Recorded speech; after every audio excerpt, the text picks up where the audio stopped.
السلام علیکم ناظرین، میں ہوں عباس ممتاز اسٹیٹ پلر سے ایک بار پھر، اور آج میرے ساتھ تصور حسین ایز یوزول، اور ایک نئی پرسنالٹی نے آج ہمیں جوائن کیا ہے۔ عرفان حیدر ہمارے ساتھ موجود ہیں۔ عرفان حیدر کو آپ ٹیلی ویژن اسکرین پر دیکھتے رہے ایک طویل عرصے تک، اور آج کل یوٹیوب پر بھی یہ بہت اچھے سے پروگرامز کرتے ہیں۔ آج کا جو ہاٹ ٹاپک ہے اس پر ہم بات کریں گے، بیکاز ایک بہت بڑی ڈیولپمنٹ ہوئی ہے انٹرنیشنل ہاریزن پر، especially that belongs to this region.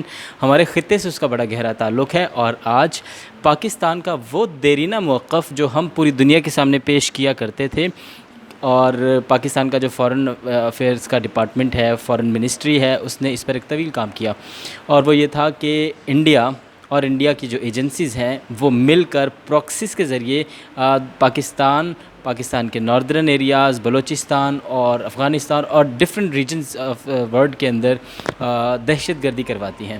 آج اس کو ایکنالج کیا گیا ہے ایک انٹرنیشنل میگزین کی جانب سے، امریکن میگزین کی جانب سے، فارن پالیسی میگزین امریکہ کا، جس میں ایک رپورٹ شائع کی گئی ہے، اور اس رپورٹ میں یہ کہا گیا ہے، اس چیز کو ایکنالج کیا گیا ہے کہ انڈیا کی جو ایجنسی ہے بھارت جو ہے بحیثیت ریاست وہ دہشت گردوں کی معاونت کرتا ہے، اور ان کے ڈائریکٹ داعش کے ساتھ تعلقات ہیں، جو کہ سب سے خطرناک دہشت گرد تنظیم ہے، اور داعش کے ساتھ مل کر انہوں نے بہت سی کارروائیوں کو انجام دیا ہے، بہت سی قیمتی انسانی جانوں کو ضائع کیا ہے، اور بالخصوص خطے کے لیے اور پوری عالمی امن کے لیے خطرہ قرار دیا گیا ہے انڈیا کو۔ آج اس پروگرام میں ہم اس موضوع پر بات کریں گے، اور سب سے پہلے میں جاؤں گا عرفان حیدر کی جانب۔ عرفان حیدر سے جانیں گے کہ وہ اس بارے میں کیا کہیں گے۔ عرفان، خبر سارا انٹرو میں نے بتا دی، آپ خود اویئر ہیں، دن بھر آپ یہ خبریں دیکھتے بھی رہے، خود بھی تجزیہ کرتے رہے، اسپیشلی پاکستان کے موقف کی جیت ہوئی ہے۔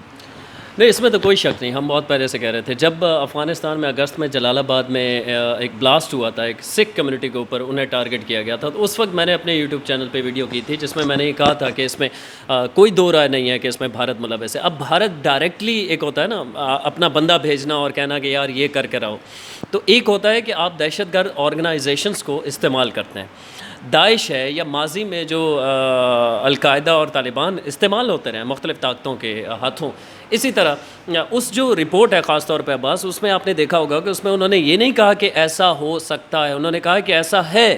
انہوں نے کہا کہ جلال آباد میں سکھوں کے اوپر جو حملہ ہوا تھا اس میں بھارت کی فنڈنگ تھی اور داعش کو استعمال کیا گیا۔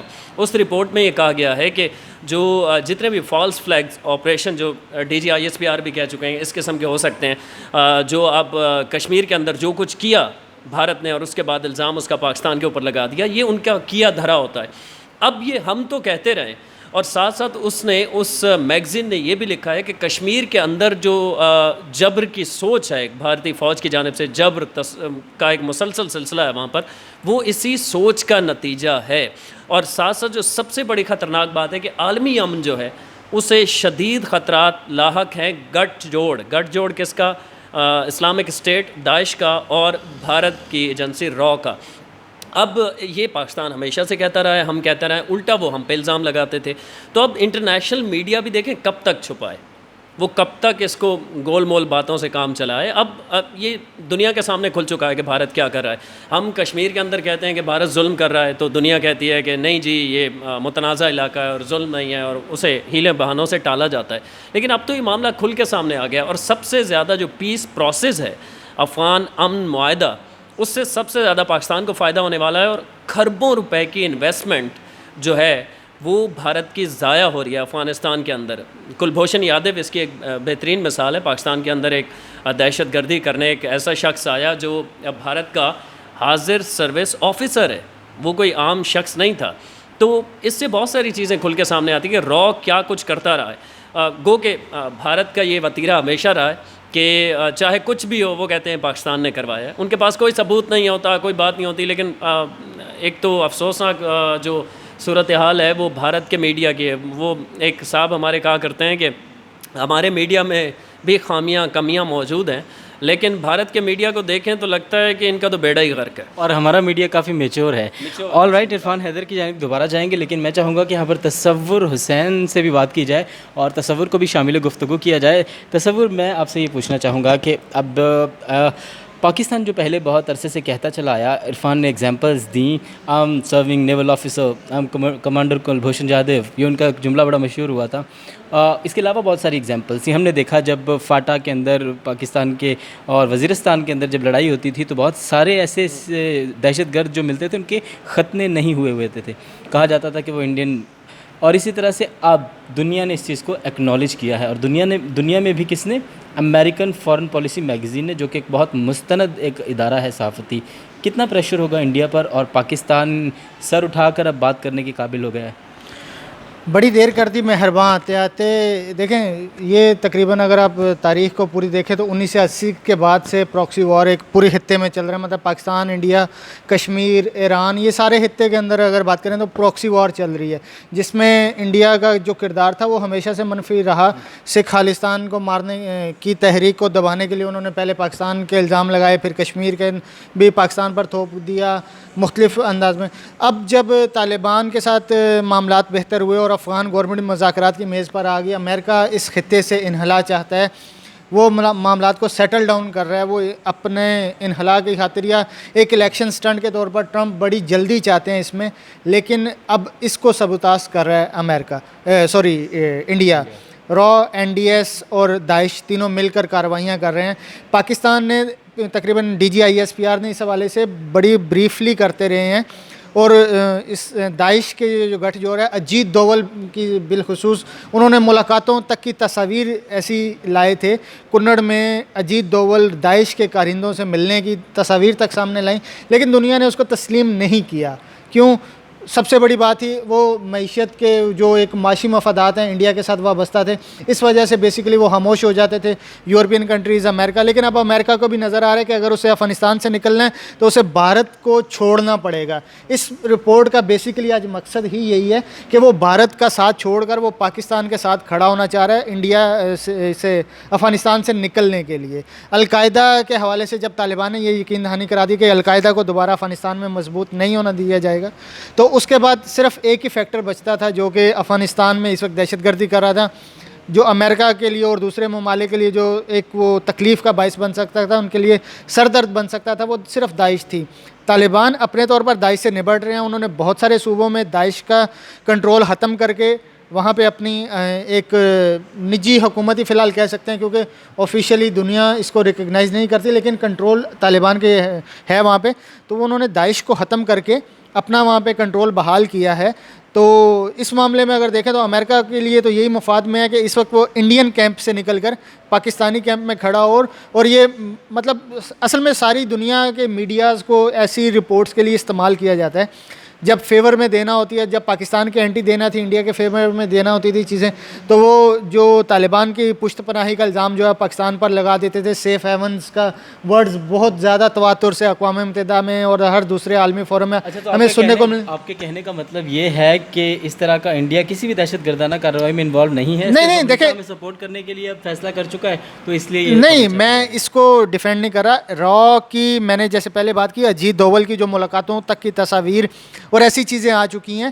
انڈیا کو اس وقت ریکگنائز مطلب یہ تسلیم کرنے کا معاملہ جو ہے وہ اس وقت کیوں کر رہا ہے. میں اس حوالے سے ناظرین کا بہت سارے ذہنوں میں یہ سوال تھا کہ اس ٹائم پہ ہی کیوں انڈیا کو بے نقاب کیا جا رہا ہے. مودی کے ساتھ کیا ان کے تعلقات خراب ہوئے ہیں؟ ایسا کچھ نہیں ہے. تجارت ابھی بھی ویسی ہے، امریکہ کے ساتھ ان کے معاملات ویسے ہی ہیں.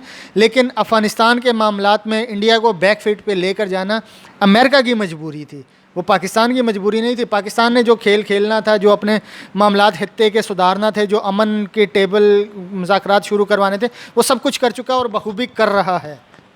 Pakistan played well in all the situation, Tasawar Hussain کا یہ کہنا ہے. اور بالخصوص ہم نے دیکھا ابھی پچھلے 2 سال کے اندر پاکستان کے جو فارن ڈپارٹمنٹ کی جو ہماری فارن منسٹری تھی، اس کی جو پرفارمنس تھی، شاید ہی حکومت کا کوئی اور ایسی منسٹری ہو جس کی پرفارمنس اتنی اچھی ہو جتنی کہ پاکستان کا فارن افیئرس کا ڈپارٹمنٹ کرتا رہا. شاہ محمود قریشی کو لیجئے یا پورے اوور آل. عرفان حیدر سے آپ سے میں یہ جاننا چاہوں گا کہ اس خطے کی سیاست نے کروٹ لی ہے ایک طویل عرصے کے بعد. پہلے ہم نے دیکھا جب رشین وار تھی، رشین وار کے وقت بھی ہم ایک بہت پاورفل مہرے کے طور پر انٹرنیشنل پلیئر بن کر سامنے آئے تھے. ہمیں انٹرنیشنل قوتوں کی سپورٹ بھی حاصل تھی. کچھ لوگوں نے ہمیں استعمال کیا, کچھ لوگوں کو ہم نے استعمال کیا, وٹ ایور جو بھی ہوا. اس کے بعد ایک بار پھر یہ سچویشن بنی تھی اور پاکستان آج پھر سب سے اسٹرانگ پوزیشن پر کھڑا ہے. اس بارگیننگ, اس افغان پیس پروسیس, اس مصالحتی عمل کا جو جتنا کردار تگڑا پاکستان تھا شاید ہی کوئی دوسرا ملک ہو. تو امریکہ اس وقت پاکستان کے مطالبے ماننے کے حوالے سے بہت وہ تھا. دوسری طرف ہم دیکھتے ہیں چائنا ہے, اور چائنا پاکستان کا اسٹریٹجک پارٹنر بھی ہے. چائنا کے پاکستان کے ساتھ تجارتی مراسم ہیں.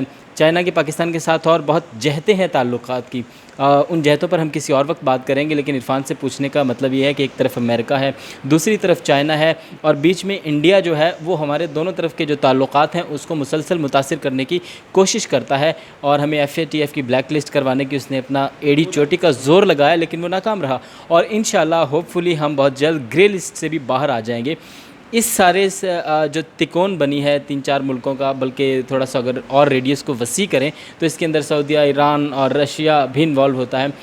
اس خطے کی سیاست کو آپ کیسے دیکھتے ہیں, اور آنے والا جو وقت ہے وہ ان ساری سچویشنز کو ذہن میں رکھتے ہوئے بتائیے پاکستان کے لیے کیسا ہوگا؟ دیکھیں بس اس میں جو بات زبردست ہے وہ یہ ہے کہ لاسٹ ایئر آپ کو یاد ہوگا پچھلے سال جب وزیر اعظم عمران خان صاحب نے UN نیشنل اسمبلی میں خطاب کیا تھا, تو اس وقت ہم یہ سمجھ رہے تھے کہ یہ صرف پریشر ڈالنے کے لیے کہا گیا ہے کہ بھارت دہشت گردی کرا ہے, نہ صرف کشمیر کے اندر بلکہ افغانستان کے تھرو وہ ہم پہ بھی حملے کروا رہا ہے. اب انٹرنیشنل جو جریدے ہیں وہ اس کو ایکسیپٹ کریں. وہ یہ نہیں کہہ رہے کہ ایسا ہو سکتا ہے یا ایسے ثبوت ملے ہیں, وہ کہہ رہے ہیں کہ ایسا ہے, یہ ایسا ہوا ہے. جو ورڈنگ استعمال کی گئی ہے وہ سری لنکا کے حوالے سے, ترکی کلب کے حوالے سے, ان میں سب سے یہ کہا گیا ہے کہ ڈائریکٹ داعش ملوث تھی, جس کو فنڈنگ اور سارے جو لاجسٹک سپورٹ وغیرہ وہ انڈیا نے فراہم کیا. اب تھوڑی داعش کے ہم بیک گراؤنڈ کی طرف جاتے ہیں. داعش اس وقت نمودار ہوئی جب عراق کے اندر 2013 میں 12 کے اینڈ میں جا کے, اور 2013 کے ابتدا میں یہ وہاں پہ نظر آئی. اب دنیا کے سب سے خونخوار آرگنائزیشن جو لوگوں کو بڑے ظلم اور بہت عجیب طریقوں سے ان کا قتل کرتے ہیں. اس سے قبل 2011 میں 2 سال پہلے تقریباً 2600 ویگو خریدے گئے جاپان سے, اور وہ اس کی پیمنٹ سعودی عرب کے تھرو 2600 ویگو, جسے ہم عام لفظوں میں کہتے ہیں نا پنجاب میں ڈالا, تو وہ ڈالے ڈبل کیبن خریدے گئے اور اس کی پیمنٹ سعودی عرب کرتا ہے. ڈبل کیبن کا نام سنتے ہی صحافی تھوڑے سے گھبرا جاتے ہیں. اچھا یہ وائٹ کلر والے ہیں, بلیک والے نہیں ہیں. تو یہ وائٹ کلر کے خریدے گئے اور ان 2600 کی پیمنٹ سعودی عرب کی حکومت نے کی ہے. جب 2 سال بعد داعش عراق کے اندر داخل ہوتا ہے تو ان کے پاس وہی 2600 ویگوز تھے, اور ان کے اوپر وہ گن شپ جو ہیلی کاپٹر کو گرانے کے لیے کیا کہتے ہیں اسے, machine gun, anti aircraft gun. تو اینٹی ایئر کرافٹ گن ان پہ لگی ہوئی تھی, وہ 2600 داعش کے استعمال میں تھے. تو اس وقت بظاہر یہ لگ رہا تھا کہ عراق کے اندر افراتفری پھیلانے میں امریکہ کی مدد سعودی عرب کے تھرو کروائی جا رہی ہے. اب اس کے بعد داعش جب وہاں سے پسپائی ہوئی, پھر وہ داعش داخل ہوئے سیریا کے اندر, اور اس رپورٹ میں یہ بھی ہے کہ سیریا کے اندر جب داعش داخل ہوئی ہے تو وہاں بھی فنڈنگ اسے کرتا رہا ہے بھارت. اب داعش کا یہ تو معاملہ ہے کہ داعش کسی کے لیے بھی کام کر سکتی ہے جہاں سے اسے پیسہ ملے گا. ایک تو یہ بات سمجھنے کی ضرورت ہے. پھر یہ کہ پاکستان کا موقف جو عالمی سطح پر ہم جو پیش کرتے تھے, ہمیں یہ کہا جاتا تھا کہ پاکستان خود, ہم بارہا کہتے رہے ہمیں خود دہشت گردی کا سامنا ہے. پاکستان میں APS کا واقعہ ہو, پاکستان کے اندر گلشن پارک لاہور کا واقعہ ہو, پاکستان کے اندر دیگر بلاسٹ ہوتے رہے, ہزارہ کمیونٹی پہ ہوتے رہے, تواتر کے ساتھ ان کے ساتھ ظلم ہوا ہے. یہ پاکستان میں کون چاہتا تھا؟ پاکستان میں میران بیس اٹیک ہے, کراچی ایئرپورٹ, GHQ اٹیک ہے, ان سارے معاملات میں ہم کہتے رہے ہیں کہ بھارت کی انوالومنٹ ہے. دنیا نہیں مانتی تھی. اب دنیا کو دیر آج درست آج, لیکن انہیں 10-15 سال بعد سمجھ تو آئی. ٹائم از ٹو شارٹ اور یہ ویڈیو کافی طویل ہو رہی ہے. میں چاہوں گا کہ تصور صرف 1 سے 1.5 منٹ کے اندر اس سوال کو رسپونڈ کرے. تصور جیسے میں نے چائنا کے حوالے سے عرفان سے پوچھا تھا, اسی طرح سے میں آپ سے بھی جاننا چاہوں گا کہ چائنا اس ساری سچویشن میں کہاں سٹینڈ کرتا ہے اور انڈیا کتنی کوشش کر رہا ہے پاکستان اور چائنا کے تعلقات کو متاثر کرنے کے لیے. 1 منٹ میں جواب. دیکھیں چائنا کی تو پالیسی آج کل بہت اچھی چل رہی ہے. وہ تو کہہ رہے ہیں کہ مارو اور 2 منٹ بعد پیچھے ہٹ جاؤ. آج کل تو انہوں نے ہوٹر لگا دیا. ایک وہ انڈین فوجیوں کو سونے تک نہیں دے رہے, ہوٹر کے ذریعے جگا کے رکھ رہے ہیں تاکہ نفسیاتی پریشر ڈال رہے ہیں. اپنے طور پر چائنا اپنی بہترین پلے مطلب کھیل رہا ہے. گلگت بلتستان کا وہ علاقہ جو کہ سی پیک کے روٹ پر آتا تھا اور جس کو انڈیا کبھی نہ کبھی نشانہ بنا سکتا تھا, انڈیا کو اس سے مزید پیچھے دھکیل رہا ہے. دوسرے عالمی معاملات کے اندر FATF میں اگر دیکھتے ہیں پاکستان کو فلی سپورٹ کر رہا ہے, اور اسی کی مدد, اس چائنا اور ترکی کی مدد سے ہی ہم FATF سے نکل پائیں گے. انڈیا کو وہ بے نقاب بھی کر رہا ہے, اس پہ حملے بھی کر رہا ہے, ان کے فوجی بھی مارتے ہیں, اور سب مطلب سفارتی سطح پر اپنے تجارتی تعلقات بھی جاری رکھے ہوئے ہیں.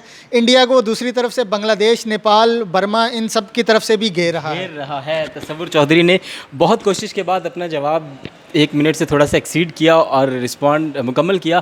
عباس ممتاز, عرفان حیدر اور تصور حسین آپ کے ساتھ موجود تھے. ویڈیو آپ نے دیکھی, آپ کو کیسی لگی؟ مزید اس طرح کے ٹاپکس اگر آپ سجیسٹ کریں گے تو ان پر بھی بات کی جائے گی. اگر ویڈیو آپ کو پسند آئے تو لائک کیجئے, شیئر کیجئے اور کمنٹ کرنا مت بھولیے گا.